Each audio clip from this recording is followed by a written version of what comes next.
Existem alguns meios de você começar uma startup e, consequentemente, uma fintech, não é não, Rafa? A primeira delas, o primeiro meio é você começar a partir de uma tecnologia. E eu já te adianto, essa é a pior forma de todas. Ah, Caleb, como assim a partir de uma tecnologia? Cara, basicamente a pessoa lê uma reportagem dizendo assim, inteligência artificial está em alta. E aí começa a ler um tanto de coisa de inteligência artificial. Aí essa pessoa basicamente pensa, nossa, eu vou criar alguma coisa de inteligência artificial. Essa pessoa não sabe nada sobre inteligência artificial, não sabe qual dor ela pode resolver, ela não sabe nada de nada. Ela basicamente viu uma reportagem, não, Rafa? De uma tecnologia. Cara, isso tá fadado ao fracasso. Trazendo para a realidade de fintech agora, o que acontece muito é uma pessoa que lê uma reportagem de Banking as a Service ou de White Label, a nova revolução. E aí o cara chega lá e fala, nossa, eu vou pegar essa tecnologia aqui desse banco e tudo mais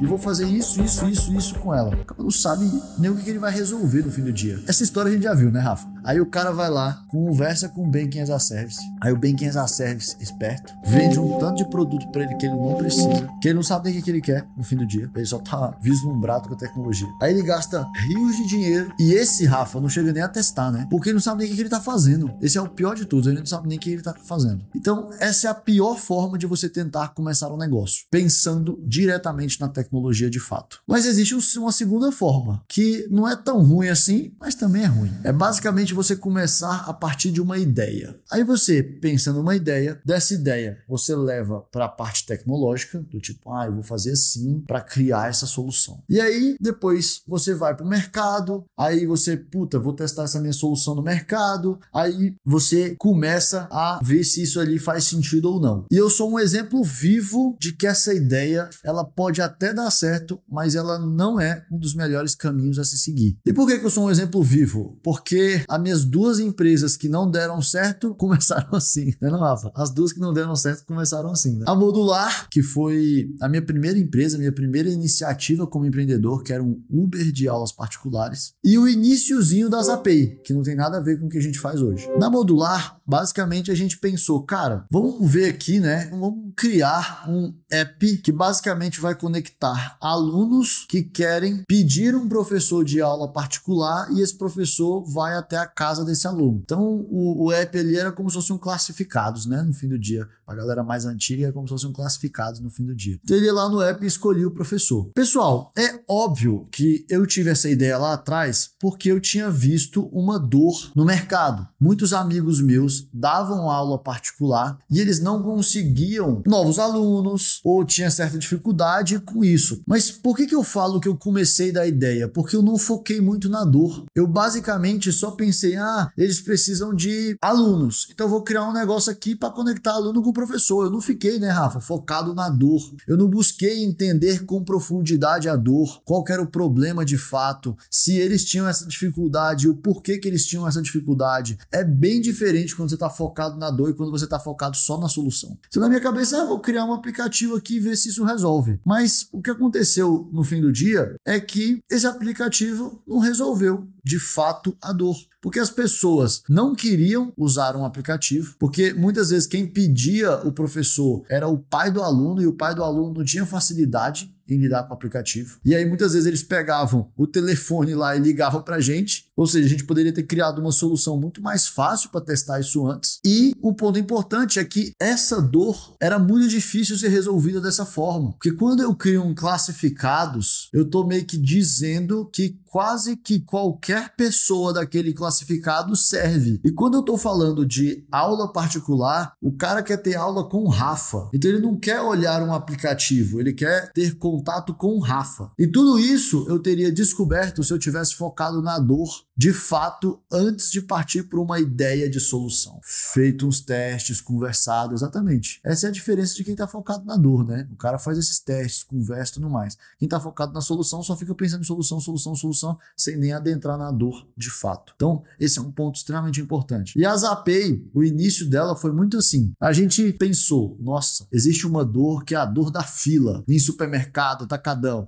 E aí a gente começou a pensar em soluções para resolver isso. E aí foi muito engraçado, começando, a gente começou a quebrar muita cara no início, justamente porque a gente estava focado na solução. E aí quando a gente foi focar na dor de fato, conversar com os atacadistas, os varejistas e tudo mais, aí sim eles começaram a direcionar a gente para uma solução viável, porque a gente estava focado na dor. A Zapay acabou pivotando, muitos de vocês já sabem dessa história, e hoje a gente não faz nada que tenha a ver com isso, pagamento no varejo e tudo mais. Mas essas são ideias, né? São exemplos de que começar um negócio só focado na ideia é ruim também. É menos pior do que da tecnologia, mas também é ruim. E aí agora a gente entra na terceira forma de se começar uma startup, que essa disparada é a melhor de todas, que é basicamente quando você começa olhando para o mercado, você começa olhando para a dor, para as reclamações, para as necessidades, faz teste, pensa em como você pode facilitar e se a maneira como você está pensando em facilitar faz sentido quando você acopla reclamação e facilitação. Isso é muito interessante. E aí sim você parte para a ideia, depois parte para a tecnologia, o que é completamente diferente de você pensar em tecnologia, ideia, mercado, ou pensar em ideia, mercado, ou ideia, tecnologia e mercado. É muito diferente. E aqui a gente tem, inclusive, a minha história que corrobora com isso e outros exemplos no mercado de uma forma geral. E até pesquisas, né, Rafa, que corroboram com isso também. Quando a gente pivotou a Zapay, a gente pivotou por quê? Porque o Detran trouxe uma demanda. E o Detran trouxe essa demanda por quê? Porque ele já estava olhando para o mercado. É óbvio. Ele tinha reclamações o tempo todo dos contribuintes. Ele via que todo mundo tinha necessidade ou queria pagar débitos parcelados. Então, de tanto ouvir reclamação, de tanto olhar para o mercado, de ser um especialista no mercado, ele trouxe essa dor para a gente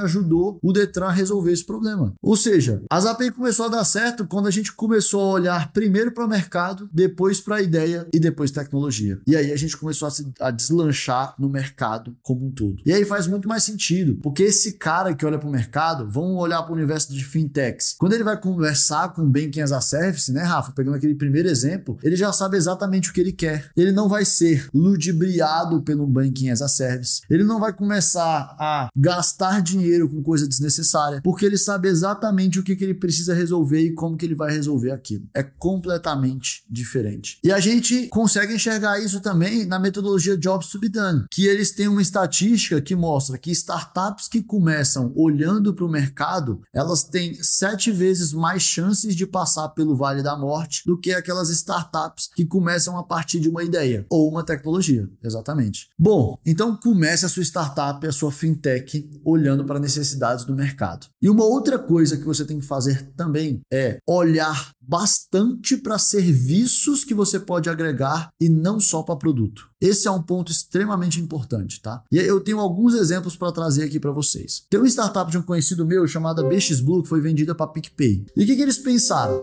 Vou dar crédito para atender o nicho de mercado. Esse é o pensamento resumido, tá? Porque esse não foi o pensamento deles de fato. Porque se eles tivessem pensado só em vou dar crédito, eles estão pensando só no produto no fim do dia. Mas não, eles queriam agregar um diferencial. Eles queriam pensar em serviço dentro desse produto. Então o que eles pensaram? Não, eu não vou só dar crédito. Eu vou fazer um mapeamento de crédito no mercado, ver qual que é o crédito que faz mais sentido para a pessoa, qual que é o crédito que é mais barato, tudo isso de forma automática, e aí eu concedo esse crédito para a pessoa. Então entenda, ele é uma fintech de crédito, porém ele não fornece só isso, porque isso não teria diferencial nenhum. Ele começou a pensar em que serviços ele poderia agregar, e quando ele pensa no serviço, ele está pensando no mercado, porque ele começou a ver no mercado que uma das grandes dores das pessoas ao tomar um crédito era ir cotar esse crédito nos bancos. Não, Rafa, tinha que ir lá presencialmente, bater em banco, falar, eu quero cotar um crédito, e aí os bancos davam a proposta, tu gastava dias para a pessoa tomar um crédito. Hoje, na plataforma da BXBlue, você cota isso de forma bem fácil e automática. Ou seja, ele acabou prestando um serviço junto com o produto de fato. E tem uma outra startup também chamada Nó, que eu gosto bastante. Nó é de nó mesmo, tá? Que se eles tivessem pensado só no produto, eles teriam criado um banco digital. Só que eles não pensaram só no produto. Eles pensaram em que serviço eles poderiam agregar esse produto e aí vira um produto muito mais interessante para atender um nicho específico de mercado. E basicamente hoje eles são um banco digital focado em atender casais, porque o grande ponto deles é que eles querem facilitar a vida financeira em casal. Todo casal costuma brigar muito, né, por causa de questões financeiras. E eles olham para isso e pensam, como que eu posso facilitar para o casal ter cada vez mais clareza do que eles estão gastando, quem está gastando o que e por aí vai. Ou seja, eles foram para um nicho de mercado e criaram um serviço que agrega ao produto deles. E, obviamente, criaram uma grande diferenciação e estão crescendo. E um outro exemplo bom é o próprio exemplo da Zapay. A gente não criou única e exclusivamente uma plataforma que você paga seu débito. Você vai lá, pega seu código de barra e paga, porque isso não teria um serviço muito grande agregado. A gente basicamente criou uma plataforma onde você consegue consultar os seus débitos de forma muito mais fácil e ali já pagar da forma que cabe no seu bolso. Então a gente agregou serviço, agregou facilidade no fim do dia. E isso traz um grande diferencial para a Zapay. Então aqui tem um bom exemplo também de uma empresa que focou no mercado e buscou olhar para serviços que poderiam agregar o produto. Bom, então, só para a gente dar uma recapitulada aqui, o melhor jeito de você criar uma startup, consequentemente uma fintech, é você